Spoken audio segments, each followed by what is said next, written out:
어떤 날은 이유 없이 마음이 무거워집니다. 특별히 슬픈 일이 있었던 것도 아닌데 몸보다 먼저 마음이 지쳐있는 느낌이 듭니다. 사람들은 종종 말합니다. 너무 예민해서 그래. 공감을 너무 많이 해서 그래. 상처를 잘 받는 성격이라 어쩔 수 없어. 하지만 만약 이 감각이 약함이 아니라 변화의 신호라면 어떨까요? 공감 능력이 높은 사람은 대개 타인의 감정을 빠르게 읽습니다. 말보다 표정, 표정보다 분위기, 분위기보다 침묵을 먼저 느낍니다. 그래서 어릴 때부터 자연스럽게 조율하는 역할을 맡게 됩니다. 갈등을 완화하고 분위기를 읽고 누군가 불편해지기 전에 자신을 한 발 물러나게 합니다. 윤근 이런 태도를 자아가 외부 세계에 적응하기 위해 만든 구조라고 보았습니다. 살아남기 위한 방식이었지 본질은 아니었습니다. 문제는 이 구조가 너무 오래 유지될 때 생깁니다. 당신은 늘 이해하는 사람이 되고 늘 먼저 느끼는 사람이 되고 늘 감정을 흡수하는 사람이 됩니다. 처음에는 이것이 사랑이라고 믿습니다. 배려라고 믿습니다. 성숙이라고 믿습니다. 하지만 시간이 흐르면서 당신 안에 묘한 공허가 쌓입니다. 아무도 당신을 해치지 않았는데 당신은 점점 사라지는 느낌을 받습니다. 이 지점에서 많은 공감형 인간은 스스로를 탓합니다. 내가 더 단단해져야 했을까? 이렇게 느끼는 내가 문제일까? 윤근 이 순간을 치유의 시작점으로 보았습니다. 치유란 이전처럼 잘 버티는 것이 아니라 더 이상 자신을 소모하지 않는 방향으로 의식이 이동하는 과정이기 때문입니다.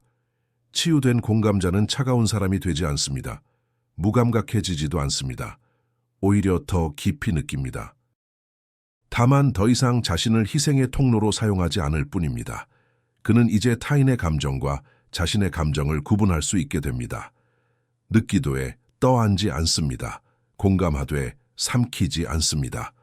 이 변화는 조용합니다. 주변 사람들은 당신이 변한 줄 잘 모릅니다. 하지만 당신은 압니다. 이제는 모든 감정에 반응하지 않아도 된다는 것을. 윤기 말한 개인화란 바로 이 지점입니다. 좋은 사람이 되는 것이 아니라 자기 자신으로 남는 법을 배우는 것. 공감자는 치유 이후 사람을 덜 사랑하는 것이 아니라 자신을 더 이상 버리지 않게 됩니다. 그리고 그 순간부터 공감은 짐이 아니라 선택 가능한 능력이 됩니다. 어느 순간부터 당신은 눈치채기 시작합니다. 사람들의 감정이 예전만큼 당신 안에 오래 머물지 않는다는 것을. 이전에는 누군가의 불안이 곧바로 당신의 불안이 되었고 누군가의 분노가 당신의 책임처럼 느껴졌습니다. 하지만 이제 그 감정들이 당신 앞에 잠시 머물렀다가 지나갑니다. 윤근 이것을 그림자와의 관계 변화라고 설명했습니다.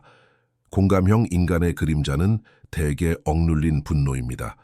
왜 항상 내가 이해해야 하지? 왜 나는 늘 남의 상태를 먼저 고려하지? 치유 이전에는 이 질문들이 금기처럼 느껴졌습니다.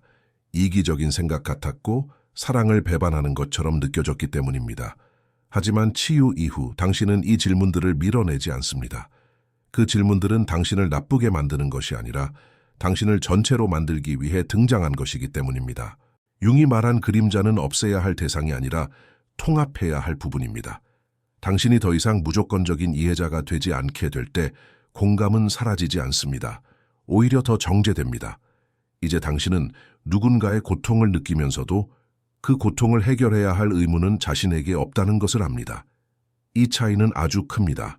이 지점에서 삶의 관계 구조가 달라지기 시작합니다. 당신에게서 에너지를 가져가기만 하던 사람들은 자연스럽게 멀어지고 존중을 기반으로 한 관계만이 남기 시작합니다. 이 변화는 선언하지 않아도 일어납니다. 설명하지 않아도 전달됩니다. 당신의 태도가 달라졌기 때문입니다. 치유된 공감자는 더 이상 필요한 사람이 되려고 애쓰지 않습니다. 예전에는 누군가가 당신을 필요로 할 때만 자신의 자리가 있는 것처럼 느껴졌습니다. 도움이 요청되지 않으면 존재의 의미가 흐려지는 기분. 윤근 이것을 자아가 외부 인정에 매달린 상태라고 보았습니다. 하지만 치유 이후 당신은 필요와 존재를 분리합니다. 당신은 도움이 없어도 존재하고 역할이 없어도 충분합니다. 이 변화는 겉으로는 조용하지만 내부에서는 혁명에 가깝습니다. 당신의 말이 줄어들고 설명이 사라지고 침묵이 늘어납니다. 그 침묵은 비어 있지 않습니다. 정렬된 상태입니다. 이때 사람들은 당신을 다르게 느끼기 시작합니다. 어떤 이들은 편안함을 느끼고 어떤 이들은 불안을 느낍니다. 치유된 공감자는 더 이상 감정을 흡수하지 않기 때문에 타인의 미해결된 그림자가 그 앞에서 드러나기 때문입니다. 그래서 오해를 받기도 합니다. 차가워졌다는 말, 변했다는 말, 하지만 진실은 다릅니다. 당신은 무감각해진 것이 아니라 중심을 되찾은 것입니다. 이 지점에서 삶의 목적 또한 변합니다. 예전의 목적이 누군가에게 의미 있는 사람이었다면 이제의 목적은 자신에게 정직한 존재가 되는 것입니다. 치유된 공감자는 어느 순간부터 혼자가 되는 시간이 늘어납니다. 하지만 이 고독은 버려진 느낌이 아닙니다. 이전의 고독은 왜 아무도 나를 이해하지 않을까라는 결핍의 감각이었다면 지금의 고독은 나는 나와 함께 있을 수 있다는 안정의 감각입니다. 윤근 개성화의 후반부에서 인간이 반드시 고독의 문을 통과한다고 말했습니다. 그 문을 지나지 않으면 자아는 여전히 타인의 시선에 묶입니다. 치유된 공감자는 더 이상 사람들 속에서 자신을 잃지 않습니다. 군중 속에서도 혼자일 수 있고 혼자 있어도 공허하지 않습니다. 이때부터 당신은 타인을 선택합니다. 끌려가지 않고 머물러 있지도 않고. 선택한다는 것은 차갑다는 뜻이 아닙니다. 그것은 에너지를 존중하는 태도입니다. 당신은 이제 모든 감정에 반응하지 않고 모든 요청에 응답하지 않으며 모든 기대를 충족시키려 하지 않습니다. 그리고 바로 그 지점에서 사람들은 당신을 이전과 다르다고 말합니다. 그들은 틀리지 않았습니다. 당신은 더 이상 상처를 통해 연결되지 않기 때문입니다. 치유된 공감자는 더 이상 자신을 정의하려 하지 않습니다. 예전에는 나는 이런 사람이다 라는 말이 필요했습니다. 상처, 역할, 이야기. 하지만 이제 정의는 필요 없습니다. 당신은 설명보다 존재로 전달되기 때문입니다. 융은 이 상태를 자아가 자기 셀프에 봉사하는 단계라고 보았습니다. 여기서 중요한 점은 당신이 특별해졌다는 것이 아닙니다.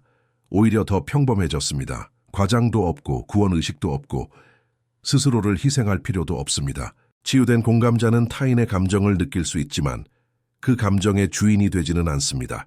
그래서 그의 말은 적고 선택은 명확하며 머무는 자리는 한정됩니다. 이런 태도는 권위처럼 보이지만 사실은 정직입니다. 당신은 더 이상 모두에게 열려있지 않습니다. 하지만 열려있는 관계에는 완전히 존재합니다. 이것이 윤기 말한 성숙한 의식의 형태입니다. 강요하지 않고 끌어당기지 않고 그저 살아있는 상태. 어쩌면 치유란 무언가를 얻는 일이 아닐지도 모릅니다. 어쩌면 치유란 더 이상 자신을 증명하지 않아도 되는 상태일 뿐입니다. 당신은 여전히 느끼고 여전히 공감하고 여전히 사람을 이해합니다. 하지만 이제 그 모든 것이 당신을 소모시키지 않습니다. 당신은 세상과 거리를 둔 것이 아니라 자신에게 가까워졌습니다. 융은 의식의 성숙을 더 이상 도망치지 않는 상태라고 보았습니다. 감정에서, 관계에서, 자기 자신으로부터. 치유된 공감자는 세상을 떠난 것이 아닙니다. 그는 자신의 중심으로 돌아온 것입니다. 그리고 그곳에서는 아무것도 증명할 필요가 없습니다. 그저 존재하면 충분합니다.